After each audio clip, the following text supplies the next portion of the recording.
Good morning, students. Today in 12th class physics, we are starting a new topic,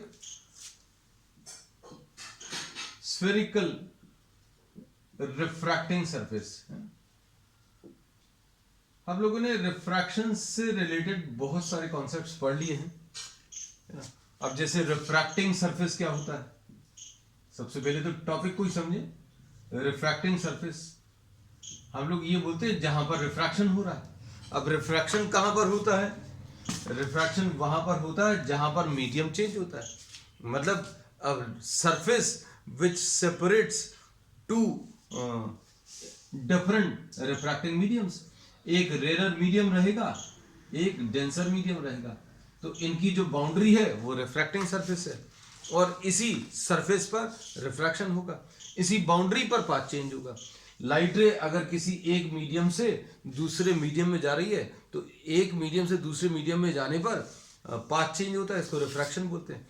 और जो boundary in दोनों mediums को separate करती है उसको रिफ्रैक्टिंग सरफेस बोलते हैं। अभी तक हम लोगों ने क्या लिया था बच्चों? हम लोगों ने एक प्लेन रिफ्रैक्टिंग सरफेस लिया था, है ना। हम लोगों ने जो अभी तक पढ़ा था वो क्या था? Plane refracting surface. ये एक प्लेन रिफ्रैक्टिंग सरफेस है ना। अब suppose for example if you are having two different types of mediums, कैसे बच्चों? इसमें सपोज यहां कहीं पर ये रेयर मीडियम है और यहां कहीं पर ये डेंसर मीडियम है, और इनको सेपरेट करने वाला जो सरफेस है वो कर्व शेप का है। तो इसको अभी हम लोग क्या बोलेंगे? This will be termed as what? A curved refracting surface. तो कर्व्ड रिफ्रैक्टिंग सरफेस क्या है? एक ऐसा surface which separates two types of refracting mediums, है ना। इसमें यहां पर रेयर मीडियम है, यहां पर डेंसर मीडियम है, optically rare, optically denser medium. और ये जो डेंसर मीडियम है उसकी बाउंड्री जो है कर्व्ड शेप की है, इसलिए ये कर्व्ड रिफ्रैक्टिंग सरफेस है। अब हम लोगों ने दो चीजें पढ़नी क्या? तो पहले तो अभी हमने ये बताया रिफ्रैक्टिंग सरफेस क्या है, फिर उसके बाद प्लेन रिफ्रैक्टिंग सरफेसेस के बारे में अभी हम लोग पहले पढ़ चुके थे। आज अभी हम लोगों ने किसके बारे में पढ़ा? Curved refracting surface. अब ये कर्व बच्चों अगर स्फेरिकल शेप का है, अगर ये स्फेरिकल शेप का है तो इसको अभी हम लोग क्या बोलेंगे? Spherical refracting surface. तो ये तो अभी हमने आपको बताया हेडिंग के बारे में। क्या? Suppose for example if you are having glass, यहां कहीं पर ग्लास है और यहां कहीं पर एयर है ना, और इसमें light is travelling from air to glass. Light कहां से कहां ट्रैवल कर रही है? रेयर मीडियम से डेंसर मीडियम में ट्रैवल कर रही है ना? और इसमें ये वाला जो सरफेस है ये प्लेन रिफ्रैक्टिंग सरफेस है।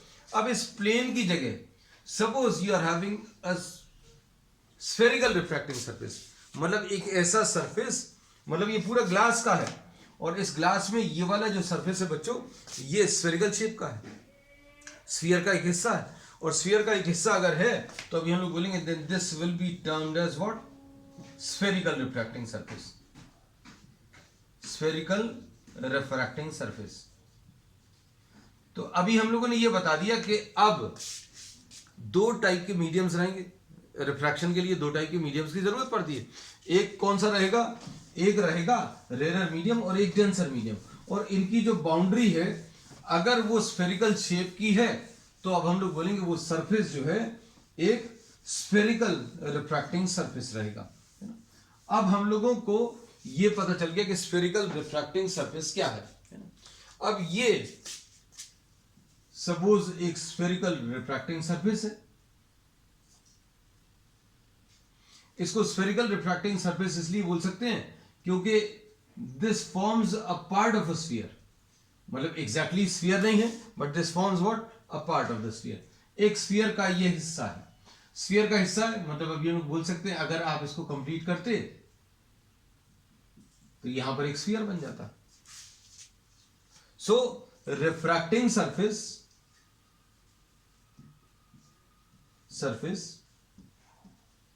which is a part of a sphere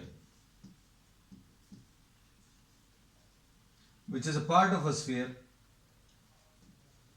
is termed as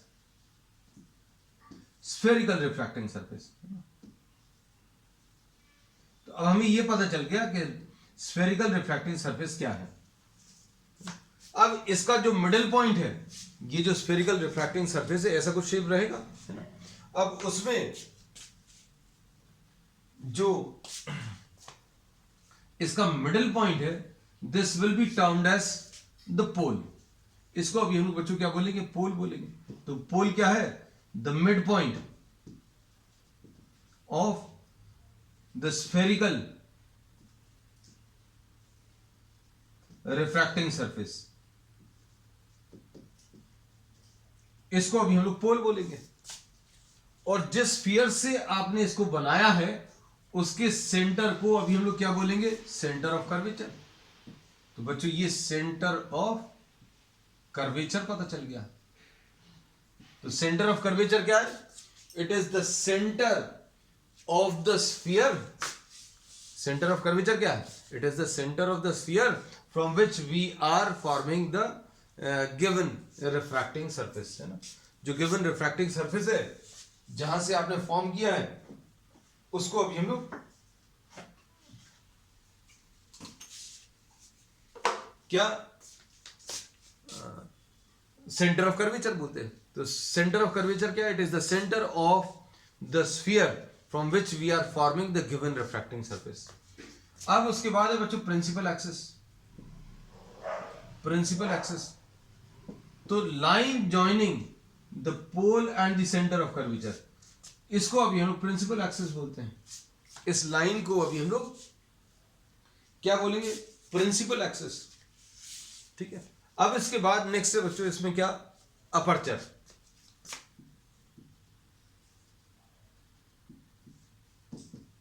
the size of, या साइज ऑफ द नहीं बोलकर, diameter of the spherical refracting surface. अब अच्छे से समझना इस बात को. डायमीटर ऑफ द स्फीयर नहीं बोला, not the diameter of the sphere.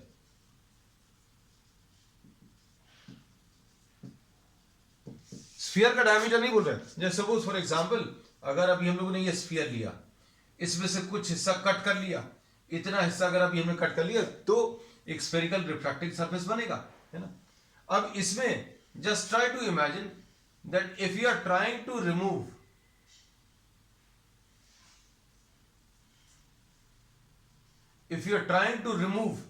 This much portion, तो ये इसका साइज रहेगा.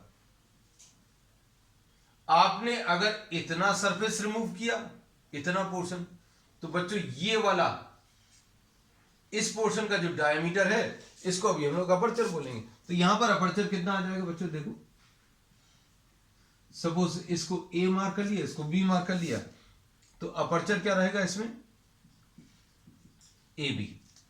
अगर आपने छोटा ले लिया होता, ये वाला सरफेस, आपने ग्लास का सिर्फ इतना पोर्शन अगर रिमूव किया होता, तो अपर्चर क्या आ जाता? ए डैश बी डैश, है ना. तो अभी हम लोग इसको ऐसा सिंपल कह सकते हैं, जो लेंसेज अभी आप देखते हो, है ना, तो लेंसेज का जो साइज है, वो आपको अपर्चर बताता है. If you are having smaller size, अभी हम लोगों ने बोला अगर आपने ऐसा कुछ पोर्शन ले लिया, तो इसका अपर्चर ज्यादा है, और इसमें से अगर आपने छोटा पोर्शन रिमूव किया, इसमें सिर्फ इतना पोर्शन रिमूव किया, तो इसका अपर्चर जो है बच्चों स्मॉलर है. So this is larger aperture. और ये कैसा है? ये स्मॉलर अपर्चर है ना. तो ये कुछ डेफिनेशंस अभी हम लोगों ने ली हैं. इसमें क्या क्या चीजें पढ़ ली बच्चों अभी हम लोगों ने ये बोला कि पोल क्या है? Pole is the middle point of the refracting surface. Refracting surface का जो मिड पॉइंट है, उसको भी लोग पोल बोलते हैं. जिस स्फीयर से इसको बनाया है, उसके सेंटर को सेंटर ऑफ कर्वेचर बोलते हैं, है ना. और line joining the pole and the centre of curvature, उसको प्रिंसिपल एक्सिस बोलते हैं. Principal axis, line joining P and C. फिर उसके बाद है बच्चों एक बहुत important term, radius of curvature. Radius of curvature क्या है? It is the radius of the sphere, it is the radius of the sphere from which the given surface is formed. आपने इस स्फीयर, जिस स्फीयर से आपने ये दिया हुआ रिफ्रैक्टिंग सरफेस फॉर्म किया है, उसको आपने क्या बोला? Radius of curvature. चलो, अब सारी चीजें अभी हमने आपको इससे रिलेटेड, स्फेरिकल रिफ्रैक्टिंग सरफेस से रिलेटेड बता दी।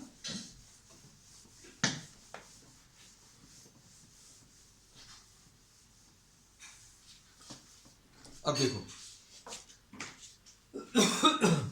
अब हम लोगों ने क्या क्या बताया बच्चों? इसमें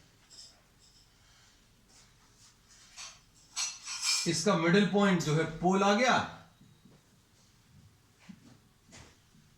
the centre of the sphere from which you are forming the given refracting surface will be termed as the centre of curvature. और इसमें P जो है बच्चों पोल है, PC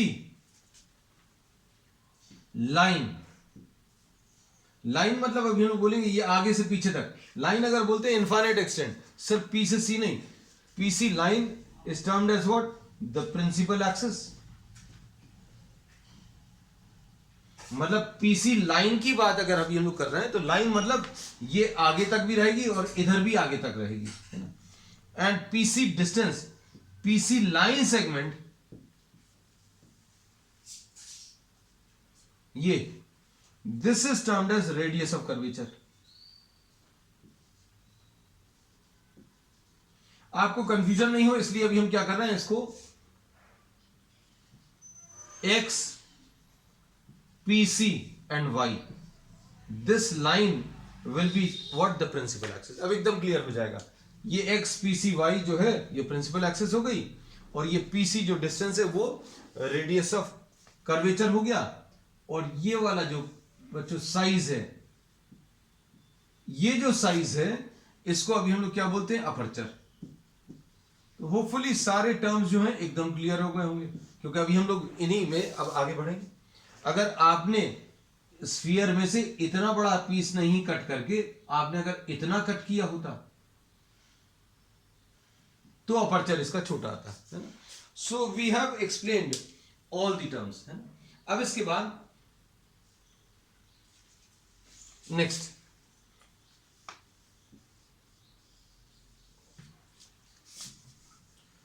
types of refracting surfaces. तो टाइप्स ऑफ रिफ्रैक्टिंग सरफेस बच्चों क्या क्या है? इसमें सपोज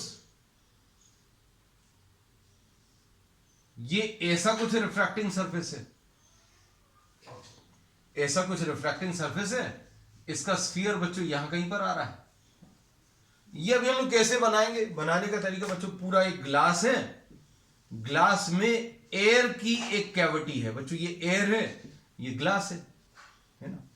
अब इसमें से अगर आप ये पोर्शन रिमूव कर दो, हम सिर्फ इमेजिन करवा रहे हैं कैसे फॉर्म करेंगे, है ना।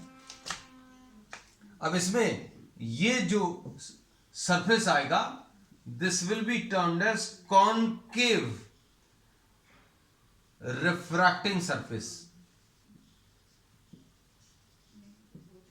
कॉनकेव रिफ्रैक्टिंग सरफेस ऐसा कुछ रहेगा, मतलब यहां एयर से लाइट आ रही है और ग्लास के ऊपर जहां गिर रही है वहां पर केव जैसा, गड्ढे जैसा, है ना। तो अभी हम लोग ये कहते हैं कॉनकेव, याद रखने के लिए ये अभी हम लोग बोलेंगे ये वाला जो सरफेस है वो कैसा है? दिस सॉर्ट ऑफ, है ना, कॉनकेव, है ना। तो this is concave refracting surface. अब इसके बाद दूसरा जो सरफेस आएगा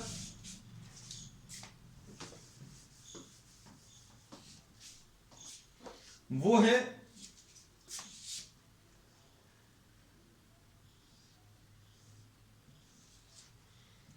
ये बच्चों रहेगा कॉन्वेक्स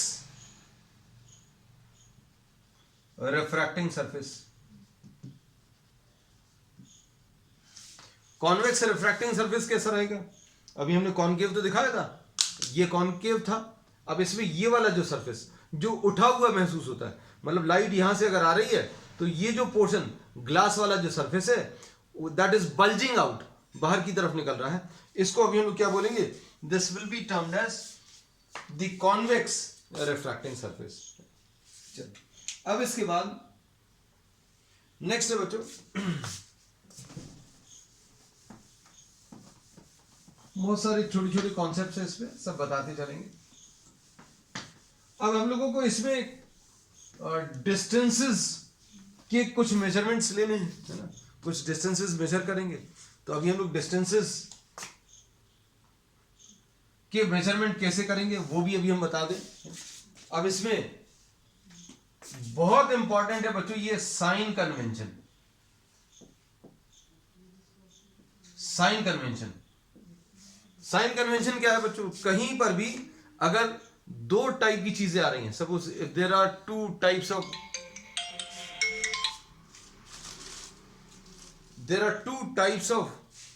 मेजरमेंट्स ऑफ डिस्टेंसेस अगर दो टाइप के मेजरमेंट कर रहे हैं, है ना, तो अभी हम लोग प्लस माइनस साइन यूज करना पड़ता है। अब दो टाइप के कैसे हैं ये भी अभी हम आपको इसमें बताएंगे। तो सबसे पहली चीज तो ये है कि ऑल डिस्टेंसेस आर मेजर्ड। जितने भी डिस्टेंसेस अभी हम लोग मेजर करेंगे वो कहां से मेजर करेंगे? पोल से मेजर करेंगे। पहली चीज कि all the distances are measured from the pole. दूसरा, distances measured in the direction of incident light। Light जिस दिशा से आ रही है, जिस डायरेक्शन से आ रही है, जिस डायरेक्शन से आ रही है या जिस डायरेक्शन की तरफ जा रही है, उस डायरेक्शन को अभी हम लोग पॉजिटिव डायरेक्शन लेंगे। So distances measured in the direction of incident light are taken as positive. इसका मतलब क्या है? ऑपोजिट टू इंसिडेंट लाइट कैसा रहेगा? नेगेटिव रहेगा। Opposite to incident light will be what? Negative. अब इसके बाद नेक्स्ट है distances measured perpendicular to principal axis. बच्चों शॉर्ट में लिख रहे हैं distances measured perpendicular to principal axis and above it are taken as positive. Distances which are measured above the principal axis will be taken as what? Positive लेंगे। तो इसका मतलब क्या है? नीचे की तरफ जो डिस्टेंसेस रहेंगे बच्चों वो कैसे रहेंगे? नेगेटिव रहेंगे। ठीक, चलो अब इसके बाद नेक्स्ट ये कुछ अभी हमने साइन कन्वेंशन आपको बता दिए। अब इस वाले पॉइंट को अभी हम एक डेरिवेशन आज लेने वाले हैं, उसमें और अच्छे से क्लियर कर देंगे कि भाई इंसिडेंट लाइट जिस दिशा में जा रही है, जिस डायरेक्शन में ट्रैवल कर रही है, उस डायरेक्शन को पॉजिटिव। जैसे सपोज फॉर एग्जांपल ये ऑब्जेक्ट है और लाइट इधर की तरफ ट्रैवल कर रही है, तो यहां की तरफ जो डिस्टेंसेस रहेंगे वो पॉजिटिव रहेंगे। और डिस्टेंसेस मेजर कहां से करेंगे? डिस्टेंसेस पोल से मेजर करेंगे। बस ये याद रखना है ना। अब इसके बाद नेक्स्ट है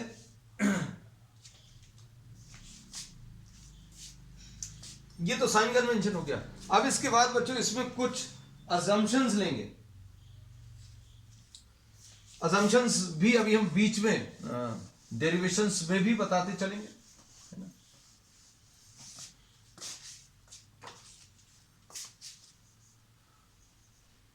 अब इसमें पहला जो है, जो पहला अजम्पशन है, वो पहला अजम्पशन ये है कि all the rays are traveling very close to, ये असम्पशन है ना, very close to the principal axis, मतलब लाइट रेज जो ट्रैवल करेंगी बच्चों वो कैसी रहेंगी, ये प्रिंसिपल एक्सिस के बहुत पास में रहेंगी। ये लाइट रेज जो ट्रैवल कर रही हैं वो बहुत पास में है किसके, प्रिंसिपल एक्सिस के, है ना। अब दूसरा असम्पशन जो इसमें अभी हम लोग लेंगे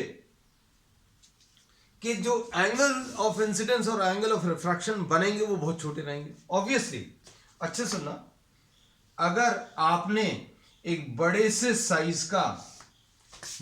साइज का रिफ्रैक्टिंग सरफेस ले लिया और इसमें ऑब्जेक्ट यहां पर लिया, है ना, तो क्या होगा बच्चों, यहां पर जो एंगल ऑफ इंसिडेंस बनेंगे वो एंगल ऑफ इंसिडेंस बड़े बनेंगे, है ना।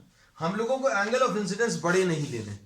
अब ये लाइट रे देखो बच्चों, ये जो लाइट रे ट्रैवल कर रही है, ये light rays if these are travelling very close to the principal axis, तो क्या होगा बच्चों, ये जो एंगल्स बनेंगे ये एंगल ऑफ इंसिडेंस जो है स्मॉल बनेंगे, है ना।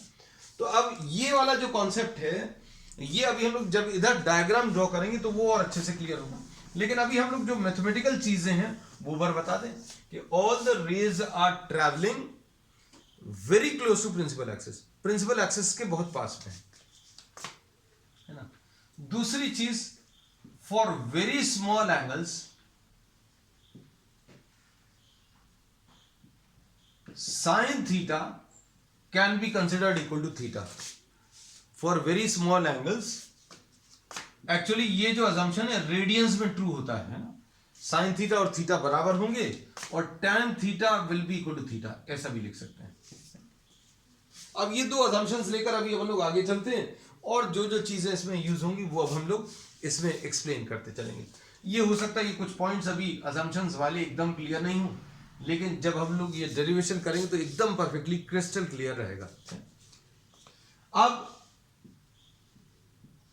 Refraction through a convex refracting surface,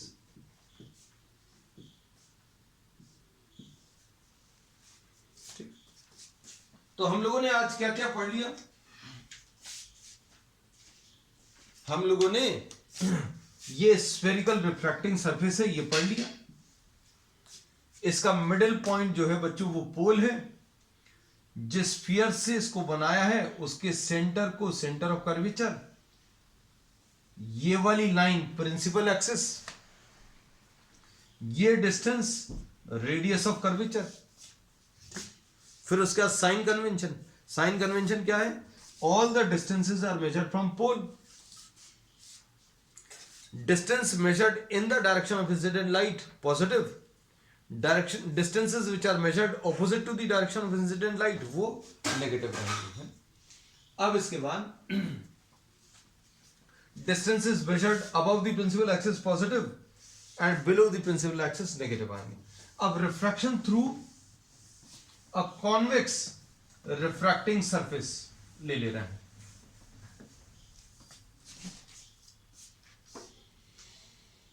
अब इसमें देखो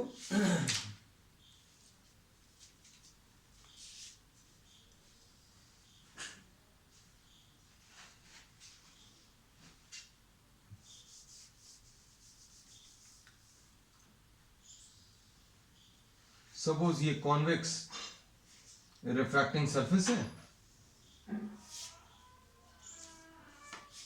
ठीक, और यहां कहीं पर एक पॉइंट ऑब्जेक्ट है, this is the point object and this is P, ठीक। अब इसमें लाइट रे इज स्ट्राइकिंग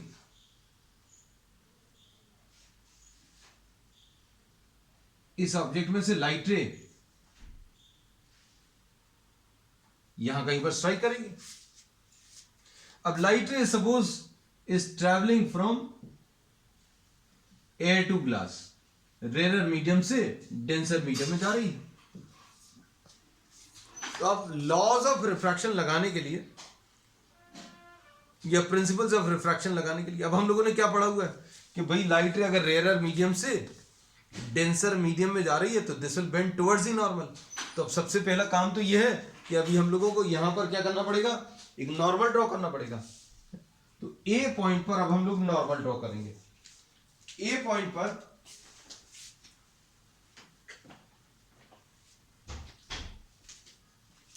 पर नॉर्मल कैसे ड्रॉ करेंगे बच्चों? ए पॉइंट पर किसी भी स्फीयर में किसी पॉइंट पर अगर परपेंडिकुलर ड्रॉ करना है तो वो सेंटर से पास होगा। सर्कल पर परपेंडिकुलर ड्रॉ करना है या स्फीयर पर परपेंडिकुलर ड्रॉ करना है तो बेस्ट तरीका क्या है? अभी हमने बोला अगर आपको इस पॉइंट पर परपेंडिकुलर ड्रॉ करना है तो जो परपेंडिकुलर आप ड्रॉ करोगे वो सेंटर से पास होगा। तो अब हम लोग क्या बोलेंगे, अब हमें ये चीज पता चल गई, तो अब हम लोग क्या करेंगे, यहां पर परपेंडिकुलर ड्रॉ करने के लिए इसको सेंटर से मिला देंगे। सिंपल सी चीज, हमने बोला to draw the perpendicular draw करने के लिए क्या करेंगे, इसको सेंटर से मिला देंगे। तो इमेजिन करो इसका सेंटर यहां कहीं पर है। तो अब हमने क्या किया,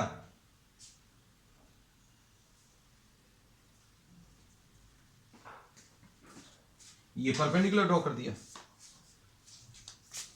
so this is the normal, है ना। इसको बड़ा बड़ा लिख दिया ताकि आपको दिखे। अब एंगल ऑफ इंसिडेंस का नॉर्मल के साथ जो एंगल है, ये सॉरी इंसिडेंट रे का नॉर्मल के साथ जो एंगल है वो एंगल ऑफ इंसिडेंस। अब क्या होगा, क्या ये सीधी जाएगी? नहीं, सीधी तो नहीं जाएगी। क्या होगा, instead of going straight this will bend towards the normal, normal की तरफ झुक जाएगी। तो नॉर्मल की तरफ झुक गई बच्चों, ऐसी कुछ। अब दूसरी लाइट रे, एक और लाइट रे, क्योंकि इमेज का फॉर्मेशन अभी हम लोगों को अगर लेना है तो ये रिफ्लेक्शन से भी अभी हम लोगों ने सीखा है कि दो लाइट रेज रिफ्रैक्शन के बाद जहां पर मिलेंगी उसको अभी हम लोग इमेज बोलेंगे। तो इस ऑब्जेक्ट की इमेज अगर हमें देखनी है तो एक और लाइट रे की जरूरत पड़ेगी। तो एक और लाइट रे बच्चों अभी हम लोग यहां पर ले रहे हैं, ये वाली प्रिंसिपल एक्सिस कहलाऊं। यहां पर नॉर्मल ड्रॉ करो बच्चों। नॉर्मल ड्रॉ करने का तरीका, इसको सेंटर से मिला दो। तो बच्चों ये कैसी स्ट्राइक कर रही है, ये पी पॉइंट है, ये ओ है, ये परपेंडिकुलरली स्ट्राइक कर रही है। परपेंडिकुलरली स्ट्राइक कर रही है, कैसे पता चला? क्योंकि इस पॉइंट पर परपेंडिकुलर ड्रॉ करना है तो आप इसको सेंटर से मिलाओगे। तो मतलब यही इंसिडेंट रे का डायरेक्शन है और यही नॉर्मल का डायरेक्शन है। ये नॉर्मल एट पी होगा, है ना। ये लाइट रे कैसी जा रही है, परपेंडिकुलरली जा रही है। तो लाइट रे अगर परपेंडिकुलरली जा रही है तो ये इसके पाथ में कोई चेंज नहीं आएगा। और ये दोनों लाइट रेज आगे जाकर जहां पर मिलेंगी वो इसकी इमेज आ जाएगी। तो ओ बच्चों इसमें क्या है, पॉइंट ऑब्जेक्ट। ओ इसमें पॉइंट ऑब्जेक्ट है और आई इसमें क्या है, इमेज। तो ये अब हम लोगों ने क्या कर लिया, इमेज का फॉर्मेशन ले लिया। अब ये लाइट रे सीधा जाने की जगह क्या हुआ, this bends towards the normal. सीधा जाने की जगह बेंडिंग टुवर्ड्स द नॉर्मल, तो ये रिफ्रैक्टेड रे है। और रिफ्रैक्टेड रे का नॉर्मल के साथ एंगल, इसको आर बोलते हैं। इसको बच्चों अभी हम लोगों ने क्या बोल दिया, आर बोल दिया। अच्छे समझना, बहुत सिंपल है बस। अब ऑब्जेक्ट पर जो एंगल बन रहा है प्रिंसिपल एक्सिस के साथ, ये वाली लाइट रे प्रिंसिपल एक्सिस के साथ जो एंगल बना रही है उसको अल्फा बोल रहे हैं। रिफ्रैक्टेड रे वाला जो डायरेक्शन है और प्रिंसिपल एक्सिस का जो डायरेक्शन है, इधर पर एंगल बीटा बोल दिया। कुछ भी बोल सकते हैं बच्चों, आपको जो अच्छा लगे। एंड प्रिंसिपल एक्सिस के साथ इस नॉर्मल का ये जो एंगल है इसको गामा बोल दिया।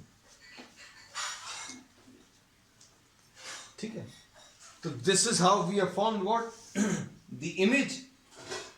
ये इमेज फॉर्म कर ली बच्चों। अब सुनना ध्यान से। अब हम लोगों ने कहा क्या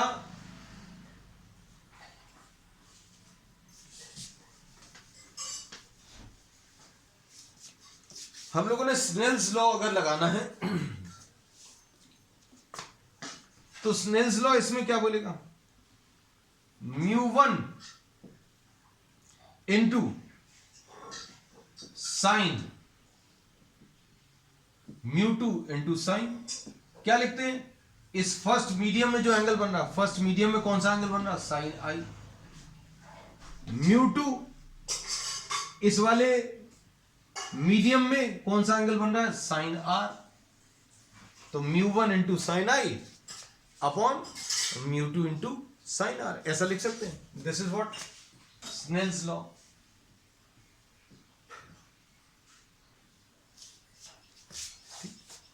अब इसमें ध्यान से सुनना, हम लोग इसमें यह बोलते हैं कि लाइट रेज अगर ये प्रिंसिपल एक्सिस के बहुत पास में है, प्रिंसिपल एक्सिस के बहुत पास में, rays very close to principal axis अगर है तो क्या फर्क पड़ेगा, देखो ये एंगल आई होगा, अब ये थोड़ा सा पास में ले लो बच्चों ये वाला, तो क्या होगा, ये नॉर्मल आ जाएगा, ये नॉर्मल आएगा तो आई देखो कम हो गया। अब यहां कहीं पर अगर है तो देखो आई की वैल्यू और कम हो गई। तो rays which are very close to principal axis, इनको पैराक्सियल रेज भी बोलते हैं। पैराक्सियल रेज क्या होती है, rays which are travelling very close to the principal axis. तो अभी हम लोगों ने ये अजम्पशन लिया था, क्या, light rays are travelling very close to the principal axis. अब light rays travelling very close to principal axis में I and R will be small, very small। बच्चों ये देखो इसमें अभी हमने, जब ये लाइट रे प्रिंसिपल एक्सिस से दूर है, दूर पर स्ट्राइक कर रही, तो I देखो बड़ा है। जब ये थोड़ा सा और पास में स्ट्राइक करेगी तो क्या होगा, I की वैल्यू कम हो जाएगी। जब यहां कहीं पर स्ट्राइक करेगा ये लाइट रे तो I की वैल्यू और कम हो जाएगी। अब I और R छोटा होने से फायदा क्या होगा बच्चों, साइन आई की जगह अभी हम लोग आई लिख सकते हैं और साइन आर की जगह आर लिख सकते हैं, ये कर सकते हैं। अब एक और चीज सुनना बच्चों, देखो जब ये वाला पॉइंट इधर कहीं पर होगा तो क्या होगा, ये देखो ये वाली लाइट देखो आई विल बी स्मॉलर, और जब ये लाइट रे यहां कहीं पर स्ट्राइक करेगी तो आई और छोटा हो जाएगा, है ना। अब क्या कर रहे हैं, अभी हम लोग यहां से एक परपेंडिकुलर ड्रॉ कर रहे हैं और इसको P' नाम लिख दिया। ए से अभी हम लोगों ने क्या किया, एक परपेंडिकुलर ड्रॉ कर लिया। अब देखना सारी चीजें,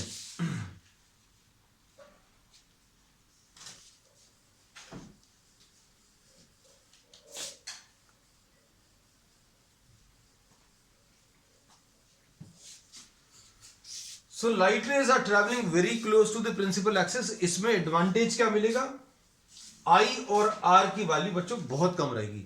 आई और आर जो है that will be very small, और आई और आर कम होने से फायदा क्या होगा, साइन आई को इक्वल टू आई लिख सकते हैं और साइन आर को इक्वल टू आर लिख सकते हैं।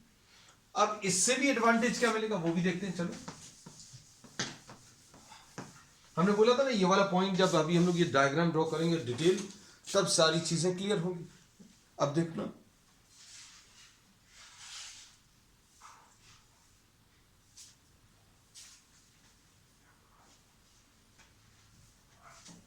देखो अब इसमें स्नेल्स लॉ लिखने का ये भी एक तरीका है। क्या, फर्स्ट मीडियम में क्या लिखते हैं, फर्स्ट मीडियम में साइन आई, और सेकंड मीडियम नीचे लिखा है, सेकंड मीडियम नीचे लिखा है तो नीचे वाले सेकंड वाले मीडियम में कौन सा, साइन आर, है ना। और इसको अभी हम लोग क्या म्यू 2 अपॉन म्यू 1 भी लिख सकते हैं। तो है एक्चुअल में यही रिलेशन। अगर आप डायरेक्टली यूज करेंगे तो आपको फायदा है। चलो अब देखो इसके बाद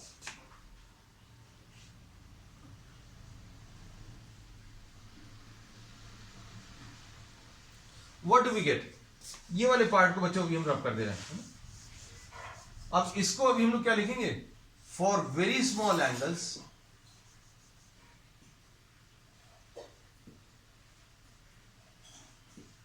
sin I can be written equal to I and sin R can be written equal to R।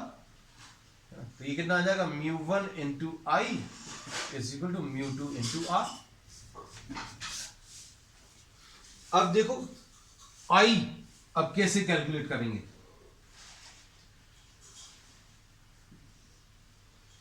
इसमें ट्राइंगल ACO देखो, ट्राइंगल ACO में क्या लिख सकते हैं, ACO में I जो है एक्सटीरियर एंगल है। ACO दिख रहा है, ये देखो नहीं दिख रहा, हम अलग से बना देते हैं। ये A है, ये C है, ये O है। देखो A पर ये जो एंगल है I है, और C पर ये जो एंगल है गामा है, O पर जो एंगल है अल्फा। तो क्या लिख सकते हैं, I is equal to alpha plus gamma, ऐसा लिख सकते हैं। उसके बाद ये चीज अभी हम अलग कर दे रहे हैं। उसके बाद अब ट्राइंगल ACI देखो, ACI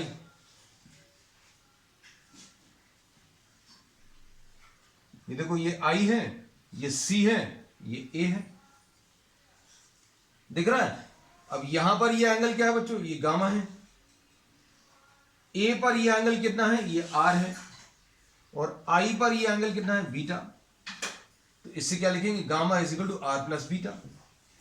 तो R की वैल्यू कितनी आ गई, गामा माइनस बीटा, है ना। तो ट्राइंगल ACI में gamma will be equal to R plus beta. क्यों होता है बच्चों, ये एक्सटीरियर एंगल जो है this is equal to sum of opposite interior angles. Gamma जो है R और बीटा के सम के बराबर है। R कितना आ जाएगा, गामा माइनस बीटा। R की वैल्यू कितनी आ जाएगी, गामा माइनस बीटा। अब इसके बाद ये वैल्यूज अब हम लोग इस रिलेशन में सब्स्टिट्यूट करेंगे। किस वाले में, इस वाले रिलेशन में। μ1 into alpha plus gamma is equal to μ2 into क्या, गामा माइनस बीटा, ऐसा लिख सकते हैं। अब देखना ध्यान से, अब क्या कर सकते हैं,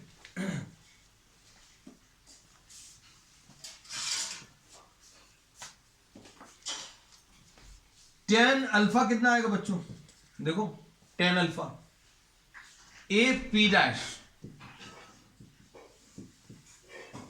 dash upon P dash O, ऐसा लिख सकते हैं। और क्या लिख सकते हैं, tan बीटा देखो, tan बीटा इस वाले ट्राइंगल से tan beta will be equal to A P dash upon P dash I. A P dash tan beta will be equal to A P dash upon P dash I. बहुत simple है। ये वाला triangle देखना, just follow the movement of my finger, perpendicular divided by base, perpendicular A P dash upon P dash I. और इसके बाद क्या लिख सकते हैं बच्चों, tan गामा क्या आएगा, tan gamma will be equal to A P dash upon P dash C, ऐसा लिख सकते हैं। अब इसमें ध्यान से सुनना, फॉर वेरी स्मॉल एंगल्स, देखो अजम्पशंस अभी हमने स्टार्टिंग में ही बता दिए थे, वो सारे रिपीट हो जाएंगे। फॉर स्मॉल एंगल्स, छोटे एंगल्स के लिए tan थीटा और थीटा बराबर होंगे। मतलब इसकी जगह अभी आप अल्फा लिख सकते हो, tan बीटा की जगह आप क्या, बीटा लिख सकते हो। और tan गामा की जगह क्या लिख सकते हो, गामा, है ना, सिंपल है। तो अभी हम लोगों ने ये बोला अगर ये एंगल्स बहुत छोटे हैं, एंगल छोटे क्यों होंगे, क्योंकि अभी हमने बोला ये वाली लाइट रे अगर यहां कहीं पर आ जाएगी मान लीजिए तो सारे एंगल छोटे हो जाएंगे। देखो अल्फा भी छोटा हो जाएगा, गामा भी छोटा हो जाएगा, all the angles will be small. और छोटे एंगल्स के लिए ये लिख सकते हैं। नहीं तो एक और तरीका है, एक और तरीका क्या है,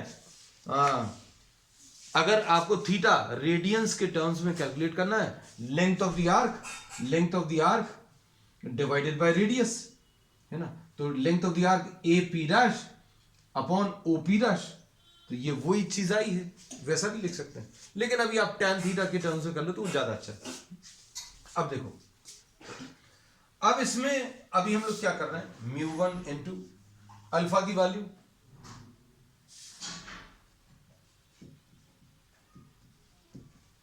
tan गामा की वैल्यू,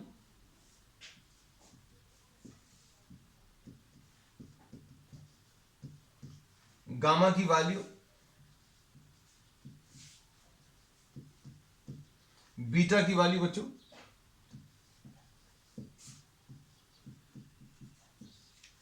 अब इसमें पूरे में से ए पी डैश कॉमन निकलकर कैंसिल होगा। ए पी डैश देखो पूरे में से कॉमन ले सकते हैं, ए पी डैश बाहर आ जाएगा, μ1 बाहर है, 1 अपॉन, अब इसमें देखो एक और assumption, P dash is very close to P, P dash जो है P के बहुत पास में, so P dash is now replaced by P, P dash की जगह P लिख दे रहे हैं। ये देखो बच्चों बहुत सारे असम्पशंस इसमें आ रहे हैं। हम लोगों ने इसमें कहा है कि अगर आपने ये लाइट रे अगर नजदीक ले ली, ध्यान से देखना, ये सारी चीजें बच्चों एक ही असम्पशन पर है बेसिकली, कि अगर ये लाइट रे प्रिंसिपल एक्सिस के नजदीक यहां कहीं पर स्ट्राइक कर रही है तो क्या होगा, ये पॉइंट ए आ जाएगा, और यहां से जो परपेंडिकुलर ड्रॉ करोगे तो देखो P डैश और नजदीक आ जाएगा, तो P dash is very close to P, तो P डैश की जगह अभी हम लोग P लिख देंगे, PO, या इसको नेक्स्ट स्टेप में कर देंगे बच्चों, P dash O plus 1 upon P dash C is equal to μ2 1 upon P dash C,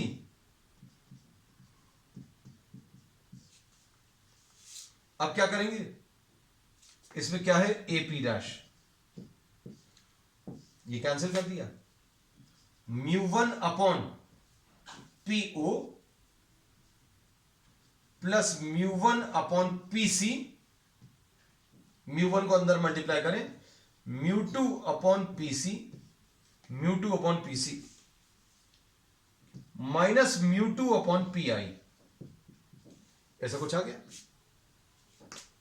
अब क्या करें, इसको इधर ले आए, इसको उधर ले जाएं, तो क्या बनेगा बच्चों, इसमें क्या बनेगा, ये अभी हम इधर ऊपर लिख दे रहे हैं, देखो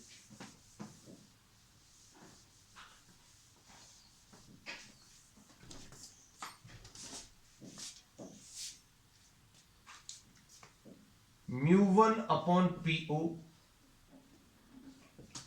plus μ2 upon PI is equal to μ2 minus μ1 upon PC, ऐसा कुछ आ जाएगा। अब इसमें ये याद रखना,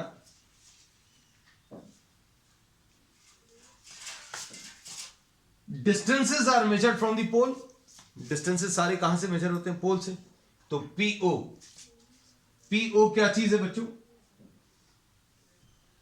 PO is the object distance,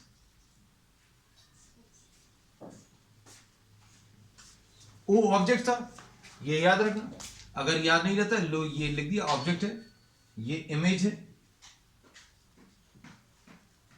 और ये किस डायरेक्शन में मेजर हो रहा है, लेफ्ट की तरफ, और इंसिडेंट लाइट कहां की तरफ जा रही है, राइट की तरफ, इंसिडेंट लाइट बच्चों राइट की तरफ जा रही है, और P से क्योंकि डिस्टेंस कोई ऐसा मत बोलना कि ओपी, ओपी नहीं बोल सकते, पीओ को ओपी नहीं बोल सकते। क्यों नहीं बोल सकते? क्योंकि डिस्टेंस पोल से मेजर होगा, पोल से ऑब्जेक्ट की तरफ का डिस्टेंस, पोल से ऑब्जेक्ट की तरफ का डिस्टेंस लेफ्ट की तरफ आया, इंसिडेंट लाइट राइट की तरफ है, तो सारे डिस्टेंस राइट वाले पॉजिटिव आएंगे इस डायग्राम में। इस डायग्राम में इंसिडेंट लाइट राइट की तरफ ट्रेवल कर रही है, तो राइट वाले सारे डिस्टेंस पॉजिटिव, लेफ्ट वाले सारे डिस्टेंस नेगेटिव। तो क्या आ जाएगा? ऑब्जेक्ट डिस्टेंस को अभी हम लोग यू लिखते हैं, फिर उसके बाद P I, P I image distance है, पी आई क्या है? इमेज डिस्टेंस, इसको हम लोग v लिखते हैं, और पीसी क्या है? रेडियस ऑफ कर्वेचर, इसको अभी हम लोग r लिखते हैं। लिख लो। पीओ कहां की तरफ है बच्चों? पीओ लेफ्ट की तरफ है, तो μ1 upon minus u plus μ2 upon क्या आ जाएगा बच्चों? पी आई, पी आई बच्चों कहां की तरफ? पी से आई राइट की तरफ, और इंसिडेंट लाइट भी राइट की तरफ है ना, तो राइट वाला डिस्टेंस पी से आई, ये plus we is equal to क्या आ जाएगा? μ2 माइनस μ1 अपॉन पीसी, पी से सी राइट की तरफ है, और इंसिडेंट लाइट भी राइट की तरफ है, इसलिए प्लस आर। तो ये फाइनल रिलेशन है ना। तो ये याद रखना क्या कि this is the relation, the final relation between object distance and image distance है ना। तो अब इसमें μ1 upon minus u plus μ2 upon plus we is equal to μ2 minus μ1 divided by r. μ1 ये वाला refractive index of this medium, और μ2 this is the refractive index of the second medium, फिर उसके बाद μ2 minus μ1 divided by r. So this is the relation for the object and image distances for a convex refracting surface. So we will continue with some numericals on the next one. That's all for today.